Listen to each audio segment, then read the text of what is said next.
잠시 기도하겠습니다. 살아계신 아버지 하나님, 인터넷이라는 공간에 악한 마귀가 붙잡고 사역하는 공간이 되어버렸는데, 예수님, 귀한 이 전에서 인터넷에서 선교 활동하는 귀한 선교사님들 많이 배출될 수 있도록 기름 부어 축복하여 주옵소서. 다시 그 땅을 회복할 수 있도록 축복하여 주옵시고, 거룩한 종 예수님의 이름이 높이 들림받을 수 있도록 기름 부어 축복하여 주시옵소서. 부족한 종 섰습니다. 주님 붙잡아 주시고 오직 예수님의 메시지, 예수님의 음성만 나타나게 하여 주옵소서. 예수님의 이름으로 기도드렸습니다. 아멘. 저는 원래는 신촌 세브란스 병원에서 말기 암 환우분들을 돌보던 호스피스 전문 의사였습니다. 그러다가 대학병원은 일주일, 7일 이상 입원하는 게 어려워서 전도를 하려고 해도 기간이 너무 짧아서 뭐가 좀 어려워가지고 요양병원을 개원하게 되었습니다. 요양병원을 개원하면서 잘 아시는 가정의학의 대부 윤방구 박사님, 그리고 세브란스 병원 전체 병원장이셨던 김성기 원장님 등을 모시고 말기 암 환자분들을 대상으로 진료를 하는 요양병원을 운영하고 있었는데, 어느 날 제 인생을 바꾼 전화 한 통을 오늘 같은 주일날 받게 되었습니다. 어떤 내용이었냐면은, 제가 아는 분이셨는데 이분이 에이즈 환자였지만 에이즈 환자란 사실을 누구에게도 얘기하지 않았던 겁니다. 왜냐면은 에이즈라는 것을 밝히면 사람들이 이상하게 볼 수 있으니까. 그런데 저한테 전화해서 밝힌 이유가 어떤 것이었냐면은, 수술을 받았는데 수술한 다음에 요양병원에 입원을 해야 되는데, 요양병원들이 에이즈 환자분들은 입원시키는 것을 꺼려해서 갈 데가 없어서 원장님 병원에 입원을 하고 싶다, 그런 내용이었습니다. 그래서 그 전화를 받는데, 내가 말기 암 환우들에게 전도하는 첫 번째 사명 이후에 에이즈 환자분들한테 복음을 전하라는 두 번째 사명을 하나님께서 주시는구나 싶어서 제가 이렇게 그분을 입원을 모시게 됐는데, 그 집이 형편이 너무 어렵기 때문에 치료비, 입원비, 간병비를 낼 수가 없고 제가 이렇게 알아서 다 메꿔가면서 입원을 하게 되었습니다. 그런데 그게 소문이 나서 정말 갈 곳이 없는 에이즈 환자분들이 한 분, 두 분 계속 오게 됐는데, 나중에 60명까지 오게 됐습니다. 그래서 그 환자분들을 돌보게 됐는데, 자연스럽게 그렇게 되니까 대한민국 1,300개 요양병원 중에 에이즈 환자를 보는 유일한 요양병원이 됐습니다. 이거는 제가 이제 저희 자녀들도 기도할 때, 또 우리 자녀들 기도할 때, 하나님 한 시대에 쓰임받는 종이 되게 하여 주옵소서라고 어머님들이 기도 많이 하시잖아요. 제가 바로 응답되는 비결을 알려드리겠습니다. 동성애 에이즈 쪽은 주여 저를 사용하여 주옵소서라고 헌신하면요, 워낙 사람이 없어서 자동으로 한 시대 들어 쓰십니다. 제가 잘나가지고 대한민국의 유일한 에이즈 환자를 치료하는 요양병을 한 게 아니고, 아무도 안 하기 때문에 손들면 자동으로 하게 되는 이제 자동 유일이 된 거죠. 그렇게 에이즈 환자분들을 돌보기 시작했고, 환자 한 명이 24시간 동안 입원해서 치료를 받으면 1이라고 봅니다. 1. 그랬을 때 저희 병원이 제공한 에이즈 환자 서비스는 6만이 넘습니다. 6만. 그러니까 6만 번 넘게 서비스를 제공을 한 거죠. 동성애자의 말로는 정말로 눈을 뜨고 볼 수 없을 만큼 비참합니다. 그거를 보게 되면은 절대 동성애를 찬성할 수가 없어요. 그리고 정말 이것은 그 사람들이 너무나 아깝기 때문에 말려야 되는 일인데, 제가 이제 여기까지 온 거죠. 그 얘기를 하려고. 그 얘기를 왔습니다.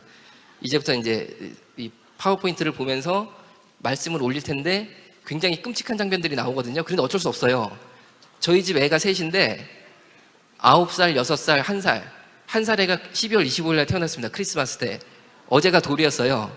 걔는 이제 예수님 닮은 게 하나는 확실히 있어요. 생일이 같아요. 얼마나 감사한지, 태어나면서도 예수님 닮은 걸 갖고 태어나가지고. 근데 제가 우리 애들 6살 뭐 할 거 없이 이거 그대로 보여주고 제가 다 애들한테도 강의를 했어요. 너무 중요한 거기 때문에. 그래서 저는 이제 이게 너무 원색적이어가지고 애들이 보면 안 된다, 전 그렇게 생각 안 하는 거죠. 그 이유를 또 강의하다 보면 말씀을 드리겠습니다. 저희 병원입니다. 다음 보겠습니다. 다음 슬라이드 보겠습니다. 자, 퀴어 축제예요. 동성애자들이 하는 퀴어 축제인데, 저 축제를 주관하는 단체가 성소수자 인권연대예요. 성소수자 인권연대. 그러면 성소수자가 무엇이냐, 이것부터 우리가 알아야 되는데, 지금 이 시대에 성소수자는 곧 동성애자다라는 머릿속에 들어있는 지식이 있어요. 그런데 성소수자는 20가지 이상이 있어요. 정신과학에서 성소수자는 20가지 이상의 형태가 있다라고 말을 하고 있는데, 그 중에 한 개가 동성애죠, 동성애. 20가지 성소수자들 중에 남성 간의 학문 성관계라는 남성 동성애자. 왜 성소수자는 곧 동성애자다라 이런 인터넷상의 거짓 유포의 전략을 쓰냐면은 20가지 이상의 성소수자 중에 제일 일반인들이 받아들이기 쉬운 게 동성애예요. 나머지는요 차마 우리가 받아들일 수가 없어요. 그런데 동성애 하나만 뭐 어떠해, 그 괜찮은 거 아니냐, 남자가 꼭 여자랑만 살아야 되느냐, 뭐 남자끼리 사는 것도 인정해야 되지 않냐라고 우리가 인정을 해버리면요 이 뒤에 보이는 나머지 성소수자도 똑같은 논리로 다 받아들여야 돼요. 그러니까 이거는요 all or none이라고 그래가지고 다 받아들이든지 다 받아들이면 안 되든지 두 개 중에 하나에 밖에 선택이 없어요. 그럼 다른 성소수자가 어떤 것이나 다음 슬라이드 보겠습니다. 호주에 20대 남성인데 걔랑 결혼했는데 면사포를 씌웠죠. 그리고 부모 친구 다 불러다가 공개 결혼시켰어요. 그 파크에서. 혓바닥 붙은 거 보이시죠? 결혼식 마지막이 제일 하이라이트가 키스하고 신부하고 키스하고 끝나는 건데 걔하고 키스하면서 결혼식을 끝냈어요. 다음 보겠습니다. 걔랑 결혼한 여성. 다음. 돌고래랑 1년 동안 연인관계를 유지한 남성. 저 돌고래는 이 남자한테 1년 동안 성관계를 당한 다음에 죽어버렸어요. 다음. 동물 매춘업소. 저기 들어가면 개들이 다 저렇게 돼가지고 3달 있다 죽어나와요. 다음 보겠습니다. 정신의학에서 말하는 20가지 성소수자 중에 또 다른 형태인 메카노필리아라는 사람들인데 기계성애자입니다. 기계를 보면 성욕을 느껴서 성관계를 하는 사람인데 놀라운 건 저 차가 저 사람 차가 아니에요. 지하주차장을 지나가다가 멋진 차를 보잖아요. 저 차가 포르쉐라는 차예요. 참 잘생겼어요, 차가. 저런 차를 보면 자기를 주체를 못해서 바지를 벗고 차에다 성관계를 하는데 어디다 하냐면은 자동차 범퍼가 있으면 그 위에 바람 들어가는 구멍 있잖아요. 거기다 대고 성관계를 하는데 지하주차장마다 CCTV가 다 있잖아요. 알면서도 어쩔 수 없이 해버려요. 자기를 절제를 못해요. 기계성애자입니다. 메카노필리아. 다음 슬라이드 보겠습니다. 자, 이거는요 시체성애자예요. 시체성애자. 정신과에서 네크로필리아라고 그러는데 실제로 저 사람이 애인으로 삼았던 시체들 실제 사진이에요. 그럼 저 사람이 끔찍한 괴물과 같은 사람이냐? 절대 아니고 역사학 박사님이고 교수님이고 할 줄 아는 언어만 12개가 되는 소문난 천재예요. 그런데 저 사람이 시체를 너무 사랑해가지고 공동묘지 옆에 방 3칸짜리 빌라를 얻어 살았어요. 그러면서 처녀가 묻히면 그 밤에 가서 캐내요. 그래서 자기 애인을 삼았는데 어떻게 발견이 되느냐? 부모님이 아들 집에 매번 가고 싶어도 못 오게 하는 거예요, 부모님을. 그래서 부모님이 어느 날 갑자기 가봤거든요. 가보니까 아들 집에 시체가 16개가 있어요. 그러니까 아버지가 놀래가지고요 경찰한테 신고를 했어요. 시체가 16개가 있으니까. 그래가지고 그 사람의 이런 모습들이 다 드러나게 됐는데 우리가 성경을 보면 거라사 지역에 광인이 있잖아요. 그 사람이 무덤을 너무 좋아해가지고 무덤 옆에서 살았다라고 돼 있고 나중에는 쇠사슬로 묶어버리잖아요. 그런데 쇠사슬을 끊고 계속 미친 행동을 하는데 저는 그 구절이 바로 이런 거라고 생각해요. 네크로필리아. 그 사람이 너무 시체를 이렇게 이상한 행동을 하니까 마을 사람들이 별 치료를 다 해도 안 되고 나중에는 제발 그 행동만은 하지 말라고 쇠사슬로 묶어도 안 되는데 오직 예수님께서 그를 위해 기도했을 때 군대 마귀가 떠나가고 정신이 온전해졌어요. 왜 성소수자들이 교회가 성소수자에 대해서 설교하면 안 되고 기도하면 안 되고 그것은 차별행동이기 때문에 차별금지법을 만들어서 설교하는 것 또 기도하는 것을 막으려고 하느냐? 이유가 여기서 나옵니다. 이 사람이요 만약에 시체를 좋아하는 이것만 없었으면 평생 교수로 박사로 천재로 잘 자랐을 거거든요. 이 마귀만 물리치면 되는 거예요. 이 마귀만 물리치면. 그런데 이 마귀를 물리칠 능력은요 교회에 있는 예수 그리스도의 권세와 능력밖에 없어요. 결국에요 교회만 설교 못하게 하고 기도 못하게 하면 우리 젊은이들이 다 마귀 밥이 돼버려요. 그 마귀의 천적이 누구냐? 바로 우리 예수 믿는 사람들이잖아요. 그러니까 이 천적을 꽁꽁 묶어놓으려고 봉인하려고 만드는 게 차별금지법이고 바로 인터넷상에서 지금 그 차별금지법을 제정하기 위해서 온갖 노력을 다 하고 있다는 거죠. 다음 보겠습니다. 조선일보에 나온 저인일보 사진입니다. 지금 이분이 에이즈 환자분들, 아까 젊은이들 그 재단에 올라가 있는 청년들 있잖아요. 에이즈 환자분들의 평균적인 노후 모습인데 이런 모습이 60, 70살부터 되는 게 아니라 불과 30살부터 이렇게 돼요. 30살부터. 어떻게 되시냐면요, 에이즈 바이러스가 면역력만 떨어뜨리는 게 아니라 뇌세포를 갉아먹어요. 뇌세포를 갉아먹으면 갉아먹힌 부위에 따라서 온몸을 못 쓰기도 하고 절반을 못 쓰기도 하고 치매가 오기도 하는데, 저 사람 같은 경우는 왼쪽이 이렇게 굳어버렸잖아요. 왼쪽을 못 써요. 그리고 지팡이를 짚게 되고 엉덩이에 피 나는 거 보이시잖아요. 평생 엉덩이가 터져가지고 계속 피가 나고 살아요. 이게 비교적 좋은 사람이 이렇게 살아요. 비교적 좋은 사람이 30살에 이렇게 되면요, 죽을 때까지 30년 이상을 이렇게 살아야 돼요. 이런 거 한번 보면요, 절대 동성애는 아름답다 그런 말 못하게 돼 있어요. 뜯어 말릴 수밖에 없어요. 뜯어 말릴 수밖에. 그리고 제가 자신 있게 말씀드리는 건 뭐냐면요, 동성애자로 사는 것보다 동성애를 끊는 게 더 쉬워요. 다음 보겠습니다. 저희 병원에 있었던 일을 말씀을 드리겠습니다. 환자분이 오셨는데 아까 보신 것처럼 바늘 못 쓰고 지팡이를 집으시거든요. 그런데 그분이 오자마자 병실에서 마음에 드는 남자를 찾아서 성관계를 갔는데, 어떻게 알게 됐냐면은 회진을 도는데 환자 침대 위에 이불을 머리끝부터 발끝까지 덮어서 쓰고 있는데, 앞만 봐도 1인분이 아닌 거예요. 우리가 1인분, 2인분 정확히 정의는 없지만 이렇게 이불을 뒤집어 쓰고 있으면 한 명이 들어간 것 같다, 두 명이 들어간 것 같다 느낌이 있잖아요. 이불을 벗겨보니까 남성 둘이 오늘 온 사람이 누구 한 명을 이렇게 성관계를 하고 있는 거예요, 남자끼리. 그래서 그거를 못하겠어요. 왜 못하게 하냐면은, 제가 동성애를 차별해서 못하게 하는 게 아니고, 에이즈 바이러스가 한 종류가 아니에요. 여러 가지 A형, 서브타입이라고 이 A형이 있는데, 그런 거를 다 뭉뚱그려서 에이즈라고 그러거든요. 그러면은 이 사람에 있는 바이러스하고 이 사람에 있는 바이러스가 서로 틀린데, 둘이 성관계를 하면 두 개가 만나잖아요, 바이러스가 체내에서. 그러면은 변이가 생기면 둘 다 죽어버려요. 그나마 지금 자기한테 맞는 약을 먹어서 인생을 연명하고 있는데, 만약에 변이종이 생기면 다 죽어버리니까 그 사람의 생명을 살리기 위해서 성관계를 못하게 했거든요. 그래서 제가 고발당했어요, 그것 때문에. 인권 침해한다고. 하여튼 그렇게 됐는데, 병실에서 성관계를 하면 안 된다라고 말씀을 드렸어요. 말씀을 드리니까 병실에 있는 화장실에 들어가서 둘이 성관계를 하는 거예요. 그래가지고 어떻게 했냐면 화장실 문을 밑에서 20cm 정도를 잘랐어요. 왜 잘랐느냐? 한 번씩 봐서 다리가 2개면 정상, 4개면 비정상. 그래서 4개면 화장실 문을 열고 들어가서 말려야 되는 거예요. 그렇게 해가지고 이제 안 할 줄 알았거든요. 다음 슬라이드 보겠습니다. 이번에는 오후 2시에 주차장에서 성관계를 하는데, 저기 보이는 빨간 차하고 하얀 차 사이에서 바지를 벗겨놓고 이 대낮 오후 2시에 성관계를 하는 거예요. 그러니까 지나간 사람들이 얼마나 놀랍니까? 제가 본 동성애는요, 성중독이었어요. 성중독. 그 이상도 이하도 아니에요.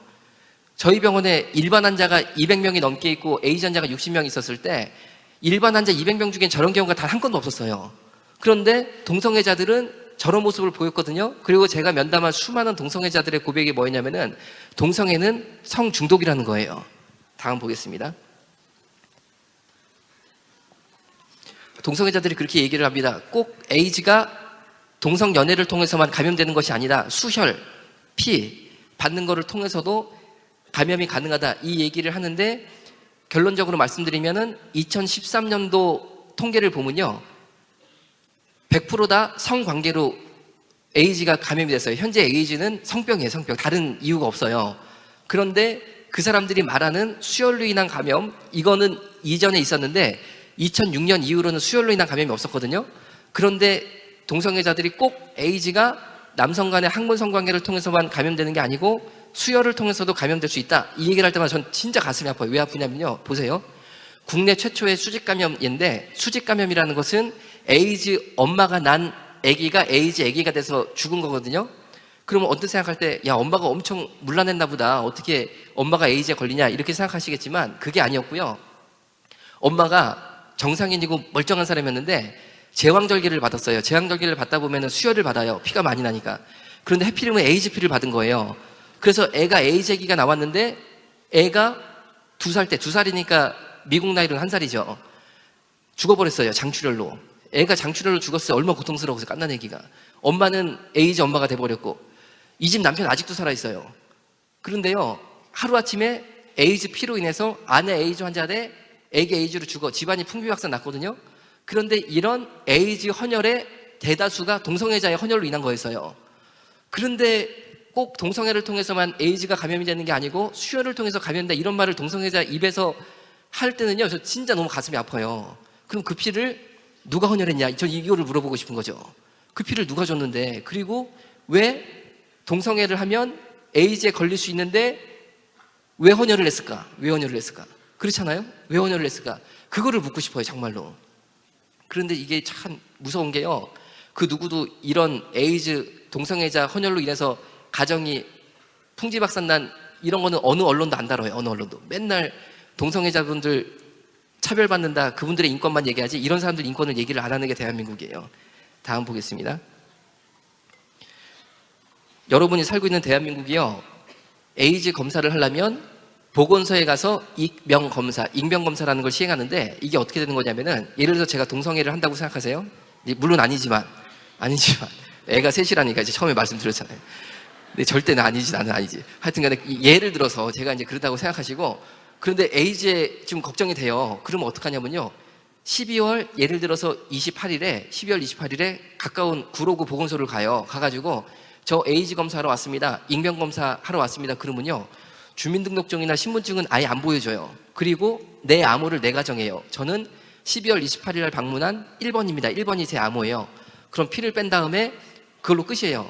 그 다음에 일주일 뒤에 구로구 보건소에 전화를 한 다음에, 저는 12월 28일 날 에이즈 검사한 1번인데 결과 어떻게 됐어요? 그러면 1번님은 에이즈 걸리셨네요, 그러잖아요.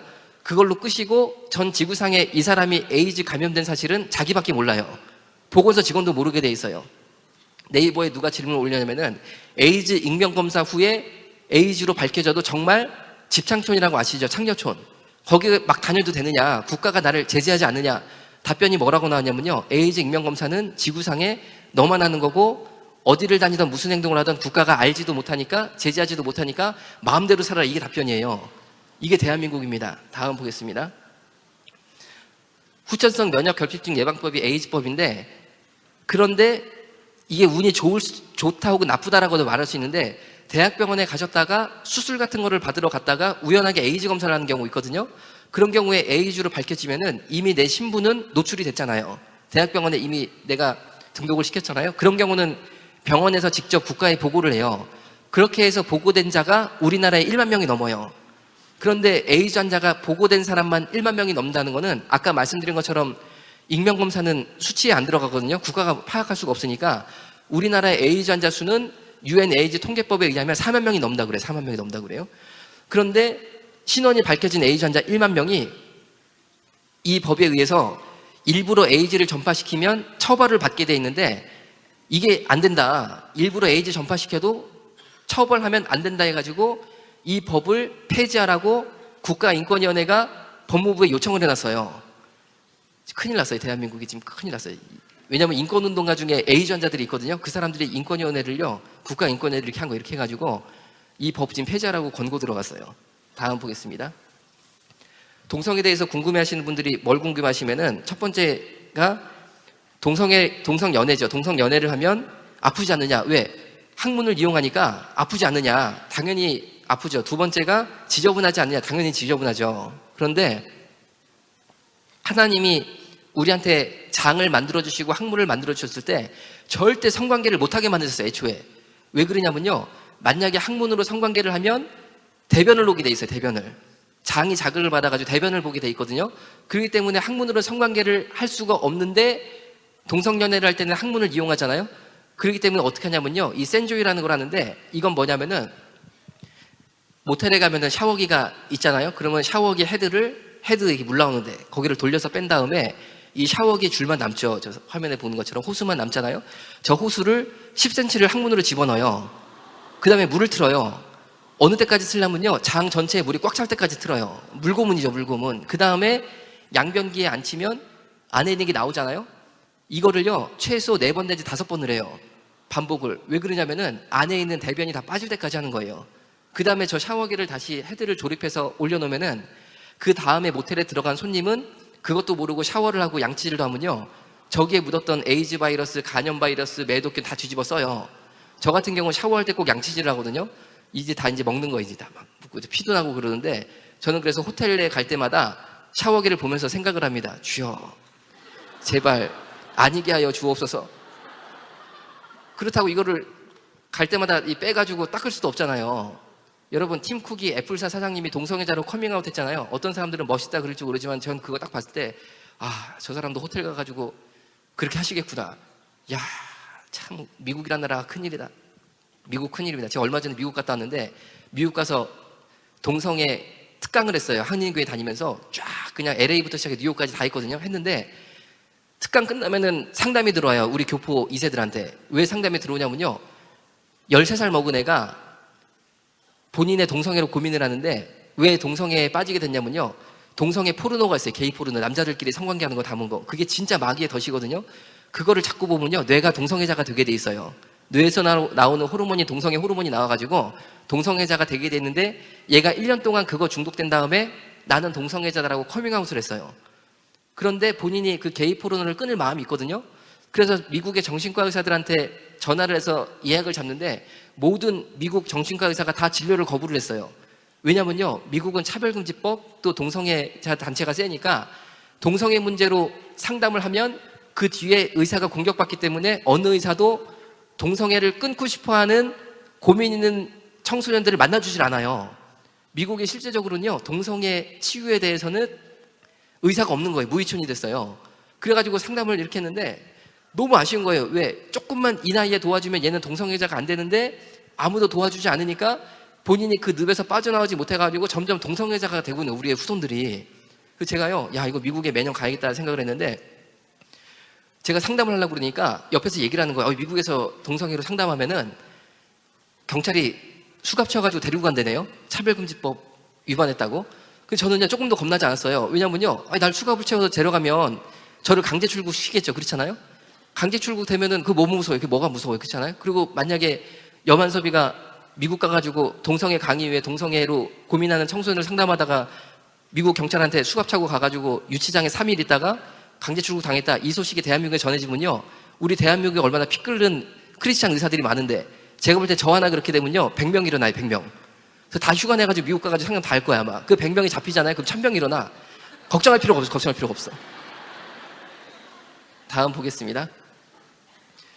16살짜리 중학생이요, 집에서 자기가 센조이 있잖아요. 항문에다가 넣고 물관장하는 거, 그거를 하는데 부모님 몰래 하다 보니까 마음도 급하고 그래서 샤워기 헤드가 빨리 안 돌아가서 어떻게 하면 빨리 돌아가냐고 그러니까 답변이 고무장갑 끼고 돌리면 잘 돌아간다라고 또 성인 게이가 답변을 한 거예요.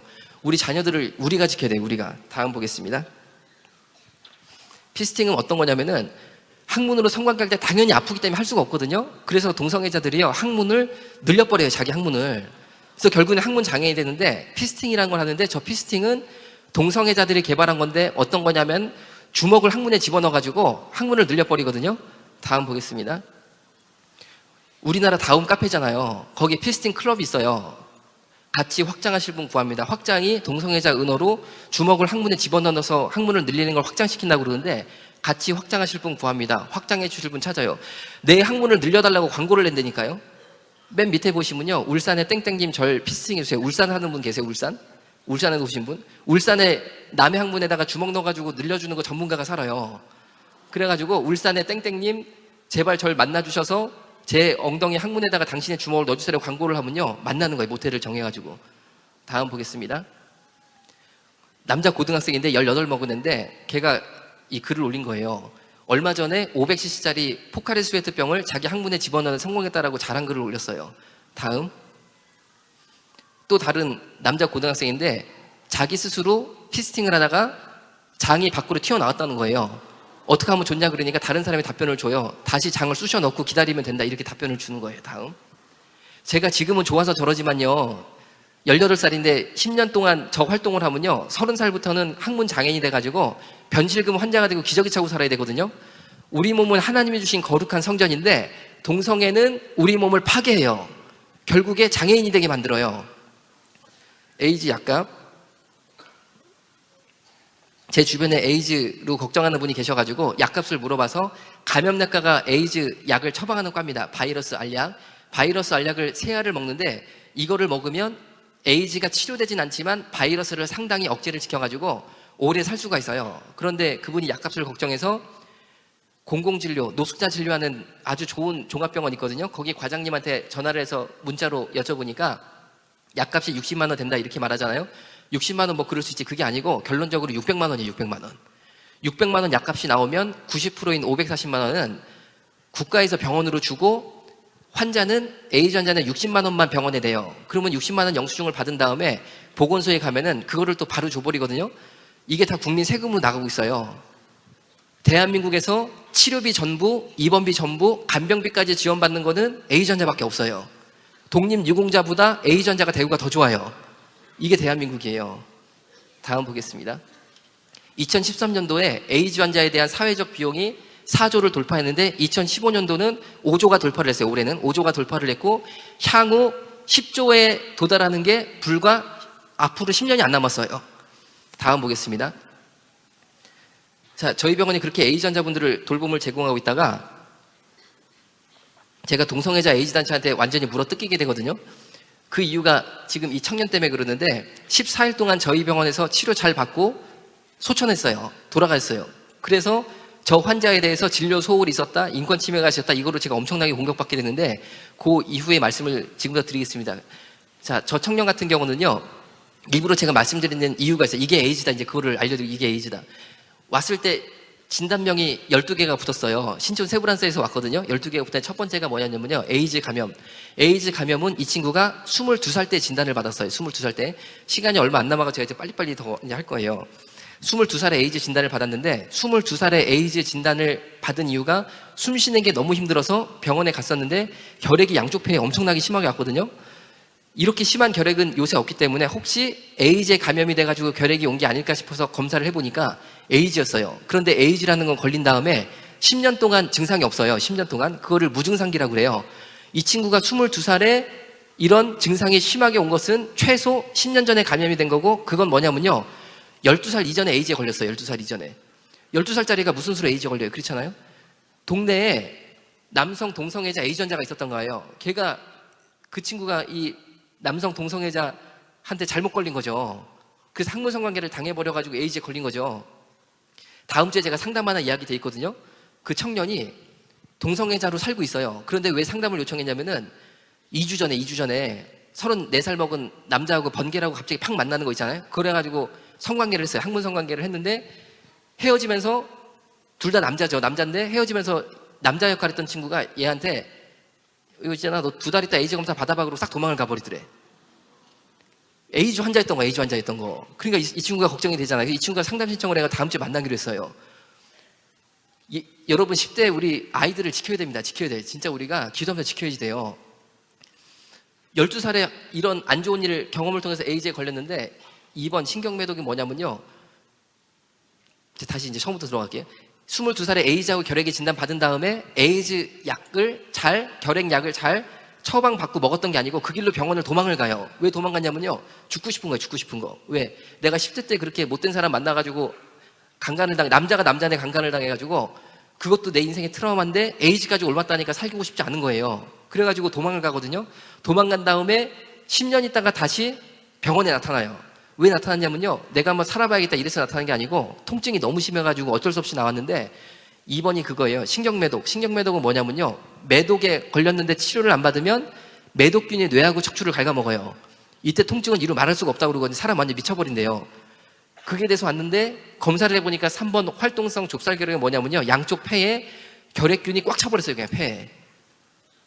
4번의 결핵성 림프절 병증은 뭐냐면은 림프절이라고 있잖아요. 림프절. 거기도 결핵균이 다 잡아먹었어요. 결핵성 늑막염이 5번이죠. 늑막은 뭐냐면 폐 옆에 붙은 막인데 여기까지 결핵균이 다 먹어가지고 여기를 먹으면은 폐에 물이 차요. 6번 결핵성 복막염. 복막까지 결핵이 다 잡아먹어버렸어요. 7번 결핵성 장염. 장도 그냥 결핵이 꽉 차버렸고, 8번 간농양, 비장농양은 뭐냐면요, 간하고 비장에 이만하게 고름주머니가 다 잡혔어요. 9번 활동성 B형 간염. 이건 뭐냐면은 B형 간염도 이 친구가 성관계 하다 옮아가지고, 활동성은 뭐냐면 바이러스가 혈액을 타고 온몸을 막 다니는 거예요. 10번 대상포진. 대상포진만 걸려도 우리 인생 진짜 애로사항 많거든요. 아파서.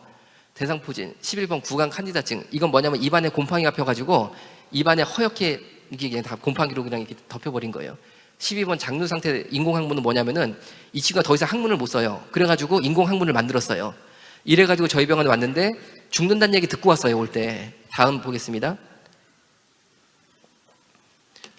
어머니가 저희 병원에 써주신 감사편지. 아들을 너무 잘 돌봐줘서 고맙다. 그런데 이상하게 동성애자 에이즈 단체가 왜 아들 일에 대해서 엄마한테도 전화 한 번 안 한 거예요. 어떤 일이었냐고 사실 확인을 한 적이 없어요.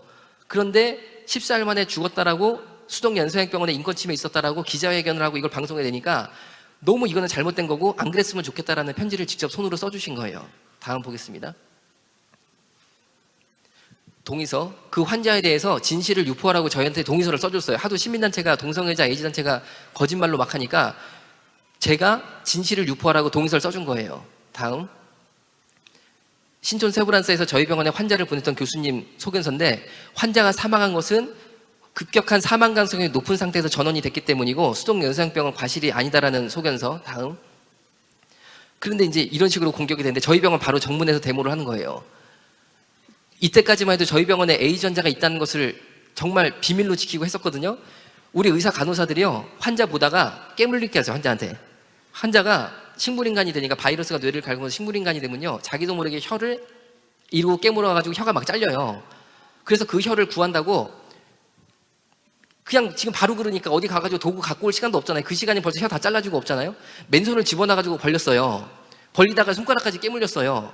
그 환자는 이미 입안에 자기 피로 좀 찢어졌으니까 펄펄 나고 있는데 손가락 집어넣는데 깨물려가지고 상처가 나서 거기에 그 사람 피가 들어갔어요. 그렇게 죽을까 하고 환자를 보면서 복음 전한다는 기쁨 때문에 정말 비밀로 유지하면서 하루하루 이렇게 하고 있었는데 소위 에이즈 단체 그리고 동성애 단체가 이거를 이제 세상 말로 하면 까발린 거예요. 여기 에이즈 환자 있다고. 저 사람들이 누구냐면요, 저희 병원에서 에이즈 환자분들을 돌보다 보니까 간병사를 에이즈 환자를 썼어요. 에이즈 환자인데 보시는 저 사람들이거든요. 일찍 발견이 돼서 바이러스 억제제를 잘 먹어서 활동이 가능한 사람들을 썼는데 이 사람들이요, 일당 얼마 받았는지 아세요? 17만 원 대우를 받았어요. 거의 의사, 약사하고 월급이 비슷했어요. 일당으로 보면은. 이게 누가 내는 거냐? 여러분들 세금으로 냈어요. 세금으로. 그러니까 대한민국에서 잘 먹고 잘 살려면은 에이즈 걸리면 좋아요. 치료 다 공짜로 해주지. 취직도 시켜줘가지고 17만 원 대우하면서 일자리도 만들어주니까 그렇게 했는데 이 친구들이 이렇게 수입이 있음에도 불구하고 기초생활 수급권자로 또 혜택을 또 받았거든요. 그래서 55만 원을 동사무소에서 매달 현찰로 지원을 받았어요. 그런데 이게 감사원에서 이건 잘못됐다. 왜? 수입이 있는 사람은 수급권자로 하면 안 된다라고 해가지고 이 친구들이 수급권자가 다 박탈되게 됐거든요. 그러니까 저 친구들이요, 저 당시에 간병사 없으면은 죽을 환자 40명, 와상 상태 환자 40명 있었는데 그 40명을 버리고 똑같이 단체 사직서를 내고 퇴사한 친구들이에요. 왜? 55만 원을 자기 못 받으면 안 된다. 이거를 따로 염환수 원장이 주기를 바란다. 이제 그런 마음이었던 거예요. 그런데 제가 사직서를 다 받아버렸어요. 받고, 왜냐하면 환자의 생명을 이렇게 노동쟁이한테 이용하는 사람들은 안 돼요. 그 사람들 다 떠나고 기도하면서 일반인 간병사로 다 채웠거든요. 그런데 그 사람들이요, 얼마 시간이 지난 다음에 나가도 취직할 데가 없으니까 다시 전화가 옵니다. 와서 취직하고 싶다 그래도 저는 안 되는 거죠. 이미 간병사를 다 모셨고 또 한 번 그렇게 한 사람들은 휘둘리면 안 되는 거예요. 이거는 절대 환자의 생명을 위해서 그러면 안 되거든요. 그래서 안 된다고 그러니까 이 사람들이 그 다음에 어떻게 나타나냐면요, 이렇게 나타난 거예요. 인권운동가로 나타났어요. 그 다음에는. 그러면서 이렇게 데모를 하고 이렇게 한 다음에 저희 병원에 들어와가지고 유인물을 환자들에 막 나눠주는 거예요. 그런데 그 유인물을 받은 에이즈 환자분들이요, 다 웃었어요. 왜? 우리가 죽던 말든 신경 안 쓰고 돈 50만 원 때문에 우리를 버리고 간 사람들이 갑자기 인권운동가라고 명함을 파고 나타나가지고 인권운동한다고 나타나니까 얼마나 우스워요. 그렇잖아요? 그게 그 사람들 실체예요. 절대 참다운 인권 그리고 하나님이 주신 생명에 대한 경외심이 있는 게 아니고 오로지 이거예요. 오로지 이거. 제가 경험해보니까 오로지 이거예요. 다음 보겠습니다. 그리고 이제 인터넷에 저희 병원 나쁘다고 이 사람들이 도배글을 남기는 거죠. 다음.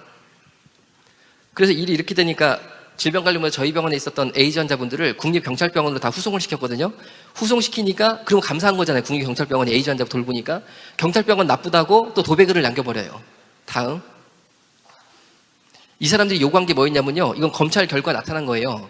이건 제가 고발당한 건데 무혐의 된 거거든요. 그런데 보시면은 동성애자 및 에이즈 인권단체들이 국립요양병원 건립과 더불어 자신들을 직원으로 채용해 줄 것을 일관되게 주장하였다라는 게 검사 판단이었거든요. 뭐냐면은 이 사람들이 주장하는 게 뭐냐면 김땡땡님이 죽은 게 인권 침해였으니까 대한민국에서 유일하게 에이즈 환자를 돌보는 수동 연소양병원을 없애고 세금 한 200억 정도 들여가지고 국립 에이즈 요양병원을 만든 다음에 자기들을 직원으로 채용해달라는 요구였어요. 다음 보겠습니다.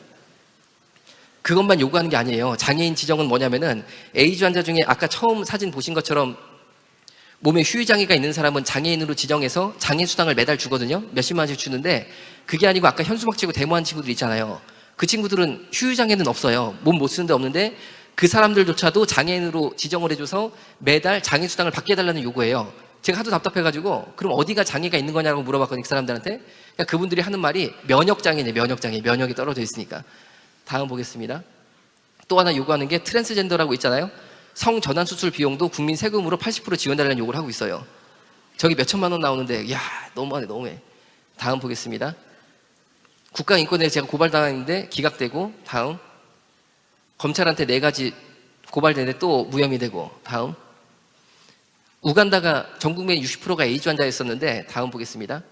지금은 4%로 떨어졌는데 콘돔 사용만으로는 에이즈를 해결 못한다라는 게 우간다의 입장이었어요. 그리고 성경에서 말하는 금요 그리고 하나님이 주신 성은 부부 사이에만 허락한 거예요. 남자와 여자로 이루어진 부부 사이에만 하나님이 허락해 주신 거거든요. 그거를 지켜야지만 에이즈가 궁극적으로 막을 수 있다는 게 우간다의 입장이었고 정말 성공해가지고 4%로 떨어졌어요. 그런데 우리나라는요 인터넷을 보면 콘돔 사용하면 에이즈나 성병 예방할 수 있다고 하지만 그거는 정말 거짓말이에요. 에이즈를 예방할 수 없는 거죠. 왜? 콘돔의 실패율은 2에서 15%인데 보통 15%고 완벽하게 사용해도 2%가 실패를 해요. 다음 보겠습니다. 저 여성은 성매매업소에서 2년 동안 일을 했는데 콘돔 끼면 괜찮다고 그래가지고 그런 줄 알았거든요. 2년 일한 다음에 나와서 보건소에서 검사를 받으니까 에이즈뿐 아니라 온갖 더러운 성병 다 걸렸거든요. 다음 볼게요. 이런 병까지 걸렸어요. 다음. 동성애자 단체들이 본인들이 텔레비에 나와가지고 막 그분들이 울면서 막 불쌍하고 막 이런 거 연출을 하잖아요. 저는요 그 동성애자 텔레비에 나오는 유명한 사람들한테 제가 이러고 살잖아요. 지금 보시는 것처럼 이렇게 전 진실을 말하고 살잖아요. 그 제가 이게 여러분 이게 있어요. 왜 교회들이 동성애 반대 운동 이런 걸 안 하느냐? 이거 해가지고 이익 볼 게 없어요. 공격만 당하니까 동성애 반대 운동 한다고 부흥되는 거 아니잖아요. 그리고 공격만 당하니까 그런 요소가 좀 있는데 저는 제가 본 게 있기 때문에 저는 때려 죽여도 하여튼 반대, 때려 죽여도 반대. 그래가지고요 제 입을 막으려고 텔레비에 나오는 유명한 동성애자들이 있거든요. 인권운동한 사람. 그 사람들한테 저는 집단으로 폭행당하기도 하고 제 물건을 뺏기기까지 했거든요.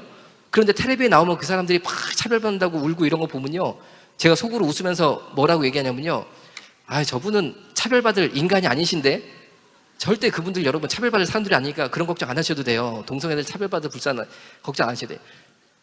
성소수자 인권단체 공지사항이에요. 호모포비아, 혐오 세력이 뭐냐면은 저나 여러분처럼 동성애의 폐하 때문에 동성애를 반대할 수밖에 없는 사람들을 혐오 세력들이 호모포비아라고 그러는데 주요 인물 뒷조사라고 그래가지고 그 사람들을 해치고 궁리하고 있어요. 인권단체 아니라니까요. 다음 보겠습니다. 에이즈 환자 수가 미국, 유럽, 아프리카 할 것 없이 다 떨어지는데 대한민국만 저렇게 기하급수적으로 늘고 있어요. 다음. 자, 이 단체가 순수 인권단체냐? 절대 그렇지 않습니다. 통합진보당 해산됐을 때 다음 슬라이드 볼게요. 우리나라의 유명한 동성애자 단체, 성소수자 단체, 그리고 에이즈 단체인데 모두 다 한결같이 통합진보당 해산 규탄 성명서를 내면서 뭐라고 주장했냐면은 다음 슬라이드 볼게요. 통합진보당의 3만 당원과 우리는 끝까지 함께할 것이고 박근혜 정권은 인권 탄압 세력이고 독재 세력이다 이렇게 성명서를 냈거든요. 왜 그러냐? 다음 볼게요. 우리나라의 공산주의 대회가 매년 열려요. 막시즘 2015가 2015년도에 열린 공산주의 대회인데 보시다시피 주제가 동성애예요. 매년 우리나라 공산주의자들의 가장 큰 주제가 동성애예요. 다음 보겠습니다. 저 곽희경 씨가 성소수자 인권연대 대장이에요. 회장, 운영위원장. 노동자연대에 글이 연재가 됩니다. 어떤 게 됐냐면요. 이 전 슬라이드 볼게요. 전 슬라이드. 붉은 줄 보시면요. 마르크스주의 관점에서 동성애에 대한 편견을 반박한다고 되어 있잖아요. 한국의 동성애 운동의 굉장히 이상한 점은 뭐냐면요. 공산주의예요. 사실은 공산주의. 다음 볼게요. 2014년도 마르크스 대회 포스터 성소수자 해방운동가 마르크스주의. 다음. 그리고 아까 본 곽희경 씨가 지금 성소수자 인권연대 대장인데 민노당이라고 아시죠? 통합진보당에 되기 전에 민노당이잖아요. 거기 대의원이에요. 그리고 전 성소수자 인권연대 대표인 정열 씨는 통합진보당 위원장이에요. 결국에요. 정말 극단적인 공산주의 세력화돼 있어요. 세력화. 자, 시간 관계상 빨리 넘어가게. 동성애는 좋은 거다라는 철학을 완성한 미셸 푸코. 저 사람 자체가 동성애자였고 에이즈에 걸려서 10년 동안 엄청나게 고생하다가 50살 좀 넘어서 죽어버린 사람이에요. 다음. 벌써 눈빛이 이상하잖아요. 저 사람도 동성애는 좋은 것이다라는 철학을 완성한 두 번째 철학자인데 미쳐가지고 자기 아내를 목 졸라 죽인 사람이에요. 그런데 저 사람들의 삶은 얘기 안 하고 저 사람들의 철학만 대한민국까지 와서 동성애는 좋은 것이다, 문제 없다라고 얘기할 뿐 아니라 우리 국민 세금으로 애들한테 4살부터 7살짜리 애들한테 성교육을 시키는데, 다음 볼게요. 이게 지금 5살짜리 꼬마한테 우리 세금으로 시키고 있는 성교육 모습이에요. 여성의 옷을 벗기고 남자애가 여성의 성기를 만지는 훈련을 시켜요. 왜? 지금 우리나라에서 시행되고 있는 성교육이요, 건강한 성이 아니고 성해방교육을 시키고 있어요. 다음 보겠습니다. 다음. 추정 60대 저희 병원 나쁘다라고 인터뷰한 사람, 말도 안 되는 이제 가짜 인터뷰를 했었는데 저 사람 저 인터뷰하고 한 달 뒤에 목매가지고 자살했어요. 다음. 국회의원까지 이 사람들은 벌써 진영이 다 갖춰졌어요. 뭐 KBS 그리고 국회의원 할 거 없이 메이저 언론사 할 거 없이 이미 다 연결이 돼 있어요. 다음. 저건 저예요. 저 1인 시위하는 거. 하도 답답해가지고 서울시청 가가지고 돌아와 기다릴 게 1인 시위를 했어요. 다 하나님 앞으로 돌아와야 되는 거예요. 결국에는. 그래야지 해결이 돼요. 다음. 나가서 마이크 잡고 이렇게 외치기도 하고. 다음. 방송국 나가서 이렇게 말하기도 하고. 제가 이 자리에 오면서 기도했던 게 뭐냐면은, 주님 제발 오늘 모이신 1만 명의 성도들이 일주일에 5분만 헌신하게 하여 주옵소서. 5분만 헌신해서 댓글 달게 하여 주옵소서. 댓글. 여러분, 대한민국에요 10,000명이 합심해서 댓글 달 때는 연세중앙교회밖에 없어요. 전 그거 자신을 한다니까요. 왜냐면요, 하여튼 어디 동성애 반대하려고 죽을 각오하고, 아까 나간 거 그게 서울광장에서 이번에 축제했잖아요. 그때 간 거거든요. 갔는데 저는 꼭 애를 데리고 나가요. 우리 애들을 데리고 나가요. 왜? 우리 애들도 전사로 키우려고, 영적 전사로. 학교에다 전화해가지고 학교 못 간다고 그랬어요. 이틀 동안 학교 못 가니까 나는 거기 가가지고 우리 애랑 기도하고 외쳐야 되니까 그런 줄 아시라고 학교 안 보냈어요. 그래가지고 가면서 차에서 방언 기도하고 가서 기도하고 동성애를 반대합니다 하고 우리 아들하고 외치고, 우리 아들이 9살이라니까요. 그렇게 했는데 그 광장에서 애 데리고 온 크리스찬들이 있는 거예요. 이 뜨거워가지고 애를 데리고 온 거예요. 애를 미래의 전사로 키우기 위해서. 얼마나 반갑습니까? 그렇잖아요. 그래가지고 가가지고 인사를 나누고 어느 교회에서 오시냐고 그러니까 다 애 데리고 온 집은 연세중앙교회야. 그러니까 제가 그때 느꼈다니까요. 야, 연세중앙교회 된다. 여기 된다. 제가 이 자리에 오면서 기도한 게, 그래서 대한민국의 동성애 진영에서도 1만 명 댓글 달 집단이 없어요. 동성애 진영에도. 그런데 우리는요, 연세중앙교회가 있어. 여러분들이 일주일에 5분만 헌신하면요, 우리나라 역사를 바꿀 수 있어요. 왜? 악한 마귀는 정사와 권세를 잡아서 역사를 하는데, 정사와 권세를 잡는 방법이 뭐냐면요, 정치인들을 움직이고 메이저 언론을 움직이는 방법이 뭐냐면 인터넷을 장악을 해버려요. 인터넷은요, 무조건 많이 올리는 게 장땡이. 우리가 10,000개 글 올려봐, 누가 당해? 10,000개만 올라가 보세요. 완전히 역전을 시키고요, 여론을 만든다니까요. 그래서 정말 제가 그 기도하면서 왔어요. 여러분, 진짜 제 불타는 마음을 봐주시고, 일주일에 5분만 댓글 다는데 헌신하시면요, 나중에 천국 가가지고요, 면류관이 어마어마하게 받을 줄로 믿으시기 바랍니다. 자, 이제 기도하고 마치겠습니다. 살아계신 아버지 하나님, 이곳에 정말로 복음을 위하여 헌신된 많은 분들 계신데 불을 던져주셔서 대한민국의 역사를 바꾸는 일 있게 하여 주옵소서. 예수님의 이름으로 기도드렸습니다. 아멘.